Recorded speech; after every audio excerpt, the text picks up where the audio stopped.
গরম ভাতের সঙ্গে যদি এরকম এক প্লেট চচ্চড়ি থাকে তাহলে দুপুরের খাবারটা জমে যায়।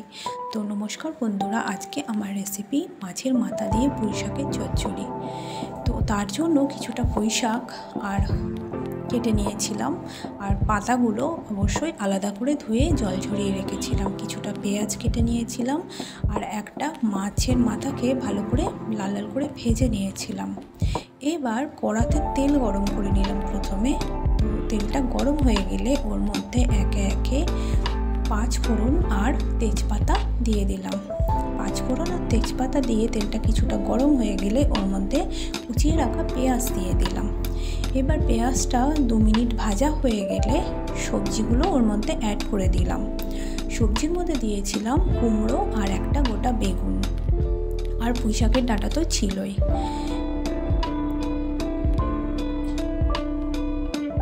সবজিগুলো দিয়ে ভালো করে নাড়াচাড়া করে নিয়ে কিছুক্ষণ ভেজে নিয়েছিলাম, যতক্ষণ না লাল হয়। এবার দেখো, ওপর থেকে একটুখানি হলুদ আর একটু নুন দিয়ে দিয়েছিলাম। তো এরপরে আরও কিছুক্ষণ ভেজে নিয়েছিলাম। ভেজে নেওয়ার পর বেগুনগুলো আলাদা করে রেখে দিয়েছিলাম, ওর সঙ্গে অ্যাড করে ভালো করে নাড়াচাড়া করে ভেজে নিলাম। বেগুনগুলো প্রথমে দিইনি, কারণ বেগুন প্রথমে দিয়ে দিলেই বেগুনটা গলে যাবে আর পরে কষার সময় অসুবিধা হবে, সেই জন্য এ পর্যায়ে কিছুক্ষণ ভাজতে দিয়ে একটা মশলা তৈরি করে নিলাম। রসুন বাটা, কাঁচা লঙ্কা ভেঙে নিয়েছিলাম 4টে, অর্ধেক টমেটো, হলুদ গুঁড়ো, লঙ্কা গুঁড়ো, ধনে গুঁড়ো আর জিরে গুঁড়ো দিয়েছিলাম। এবার মশলাটা ওর মধ্যে দিয়ে দিলাম, আর স্বাদের জন্য একটু মিষ্টি দিয়ে দিয়েছিলাম। ভালো করে এবার নাড়াচাড়া করে কিছুক্ষণ ধরে কষিয়ে নিলাম। মশলা থেকে যতক্ষণ না জল শুকাচ্ছে ততক্ষণ কষতে দেব। এবার দেখো, মশলা থেকে জল শুকিয়ে গেছে এবং মশলার সবজির রঙও চেঞ্জ হয়ে গেছে।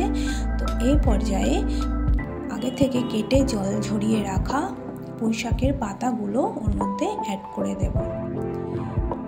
এবার পুঁইশাকের পাতাগুলোর সঙ্গে সমস্ত মশলা আর সবজিকে ভালো করে মিশিয়ে নেব। যতক্ষণ না ভালো করে মিশছে ততক্ষণ ভালো করে নাড়াচাড়া করে নেব। এবার সমস্তটা ভালো করে মিশে গেলে আগে থেকে ভেজে রাখা মাছের টুকরোগুলো ওর মধ্যে দিয়ে দেব। দিয়ে আবারও কিছুক্ষণ নাড়াচাড়া করে এবার একটা থালা দিয়ে কড়াটাকে চাপা দিয়ে দেবো। এবার আর কোনো কাজ নেই, মিনিট 15 এভাবেই আস্তে করে চাপা দিয়ে দিয়ে কষিয়ে করে নিলেই আমাদের পুঁইশাকের চচ্চড়ি রেডি হয়ে যাবে। গরম ভাতের সঙ্গে তো খুবই ভালো লাগে। তো দেখো, মিনিট 15 কষে নেওয়ার পর আমাদের চচ্চড়ি একদম রেডি।